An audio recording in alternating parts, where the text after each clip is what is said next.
Hi hello నమస్తే welcome to PSR news. నేను Mounika.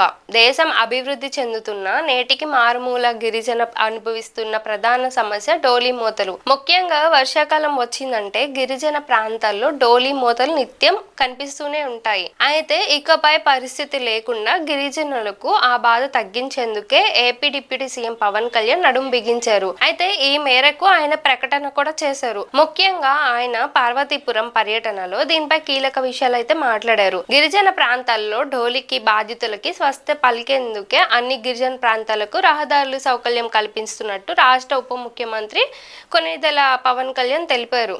AP deputy CM Pawan Kalyan ఆ పర్యటనలో భద్రతా లోపాలు మరోసారి బయటపడ్డాయి. ఇప్పటికే పవన్ కళ్యాణ్ టూర్లో భద్రత విషయంలో అధికారులు నిర్లక్ష్యంగా ఉంటున్నారనే కొన్ని విమర్శలు కూడా వినిపిస్తున్నాయి. ఇదే టైంలో తాజాగా ఇంకొక ఘటన అయితే చోటు చేసుకుంది. పార్వతీపురం మన్యం జిల్లాలో పవన్ కళ్యాణ్ పర్యటన సందర్భంగా ఈ లోపం అయితే జరిగింది. పవన్ పర్యటన చేస్తున్న ప్రాంతంలో ఓ నకిలీ ఐపీఎస్ అధికారి చాలా హల్చల్ చేసినట్టుగా గుర్తించారు. పవన్ పర్యటన నేపథ్యంలో మావోయిస్టుల ప్రభావం ఎక్కువగా ఉండే మన్యం ప్రాంతంలో పోలీసులు గట్టి భద్రతని ఏర్పాటు చేశారు. కానీ పోలీస్ యూనిఫామ్ లో ఐపీఎస్ గా వచ్చిన సూర్యప్రకాష్ అనే వ్యక్తి పవన్ టూర్ లోకి వచ్చి హల్చల్ చేసినట్టుగా అయితే తెలుస్తుంది కదా. కానీ పవన్ టూర్లు ముగిసినాక అతను విజయనగరం నుంచి హైదరాబాద్ వెళ్తున్న ఆ టైంలో విజయనగరం పోలీసులు అదుపులోకి తీసుకొని సమాచారం చేశారు. అసలు పవన్ టూర్ లోకి ఎలా వచ్చాడు అనే దాని ఆరా తీస్తున్నారు. అదే జిల్లాలో తనిఖీల కొలతలో శాఖలో పనిచేస్తున్న